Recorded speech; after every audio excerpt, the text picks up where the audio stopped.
All right, so I'm gonna demo for you all how to make this one pot pasta. For your lab purposes, you're gonna be making the pasta and then you're gonna be required to add some sort of a vegetable. And I have some broccoli in here roasting in the oven. I just stuck it in like seconds ago, so I'm hoping that my macaroni and my broccoli finish at the same time. And I got my mise en place set out. Reminder, mise en place translates to everything in its place. It's what you do during your prep time. So I have my water measured, my milk measured, my spices out, my pasta, my cheese cube ready to grate, my equipment, got a couple spoons over here, a cutting board, and a mandolin to grate my cheese on because I don't have a cheese grater. So I'm trying to work with what I got, and I'm gonna try the mandolin out.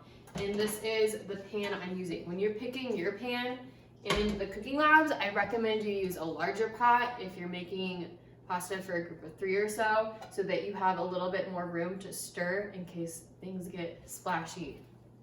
But I chose a lower pan for the demo so you guys can see it better. So that's the mise en place. Okay, so I'm gonna start off by turning my burner on to about a medium high-ish heat. And to my dry pan, there's no oil or anything else in here. I'm gonna add my garlic powder and my pepper. And I'm gonna let them toast for a little bit while the pan heats up. What this allows the spices and the pepper to do is they have like all these natural oils in them, and adding heat helps release them. So if you have some herbs and spices that have been in your pantry or cupboard for a while, and if you smell them, you can't really smell them, like some of the herbs in the cooking labs are a little old, toast them and it kind of brings them back to life. So I'm gonna let that happen here. I'm gonna shake it around to move it. And I'm already starting to smell the garlic and the pepper. Once you start smelling it, that means that your pan's heating up, it's doing its thing. You wanna be really careful though, because it's really easy to burn your spices, especially when it's just in a pan by itself. I think a couple of you experienced that during your potato lab. If you put spices on the hash browns or the fries, and when they're cooking, the spices were the first thing to burn. It's not your potatoes burning, it's the spices. So be careful when you're doing this not to overdo it. But I'm getting some good smells. I'm gonna go in now with milk and water. I already have them pre-measured. You guys are gonna figure out your measurements and how much ingredients you need when you're working on your pre-lab. So it's important that you're doing the right recipe conversions. Okay, so water, milk, pepper, garlic powder is in the pan, and this is gonna be crazy. This is not your traditional mac and cheese. I'm gonna go in with the noodles here.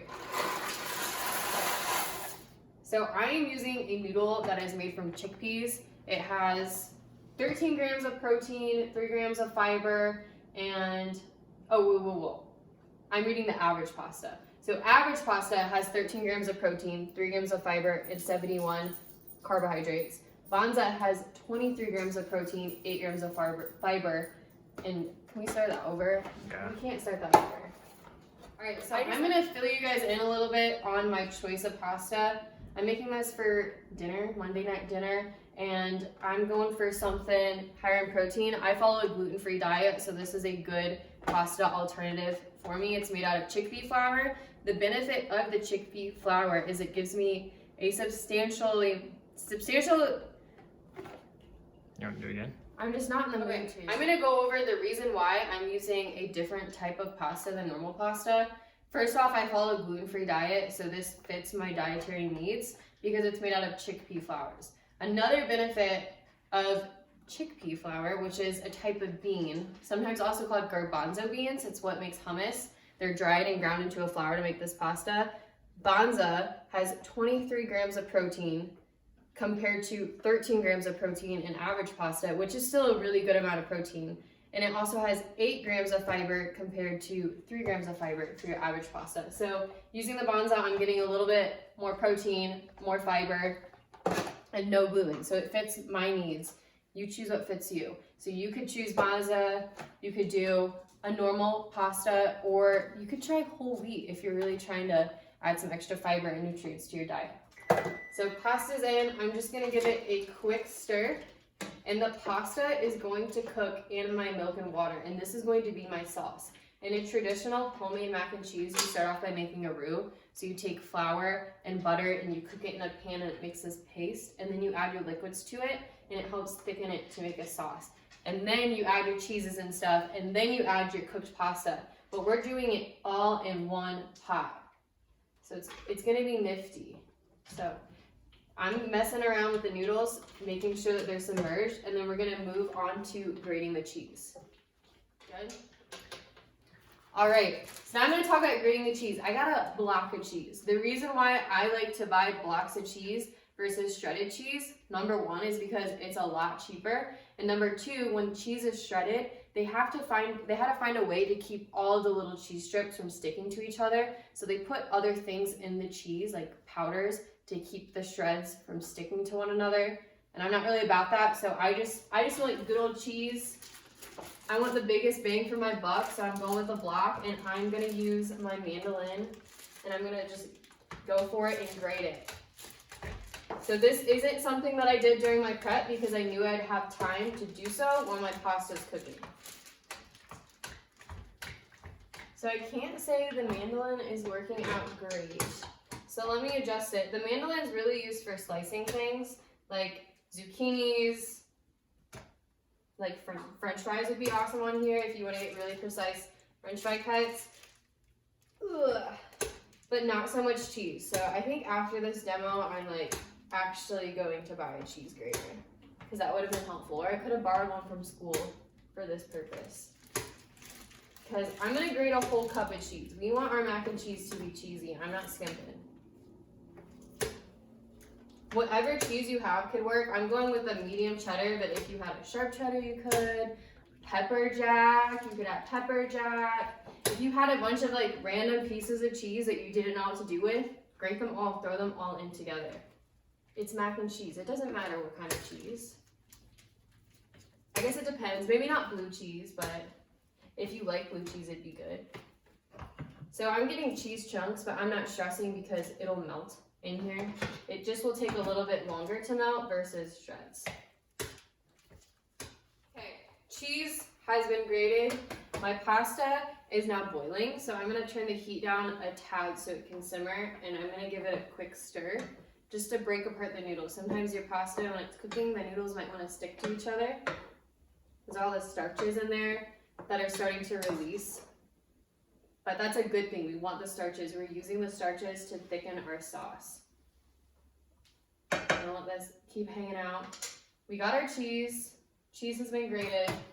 And I just checked on the broccoli.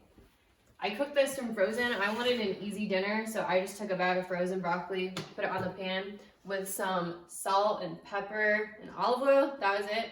Pretty simple because it's going to go in the mac and cheese sauce. And I'm going to crank the heat up on it a bit to speed the process along. I'm gonna get that cooking. Once the broccoli's cooked and the macaroni's cooked, I'm gonna put the broccoli in with the macaroni. So we're gonna have like this cheesy broccoli mac.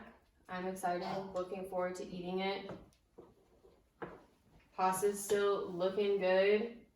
Now we're just kind of playing that waiting game. This would be a really good time to wash your mandolin. So I'm gonna stick this in the sink. I'm not gonna wash it right now because right now the tri-up is on the coffee table and it's blocking my way to the sink. So here's my cheese. Guess what I put underneath the cutting board to keep it from slipping? A damp paper towel. See how nice it is? Wash without the paper towel. That would have been so dangerous on the mandolin.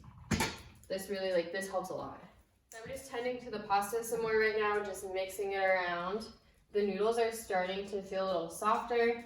I didn't set a timer or anything. The box says to cook it for 7 to 9 minutes, but I always cook it to taste. So a lot of times people will tell you to cook your pasta al dente, which means to the tooth.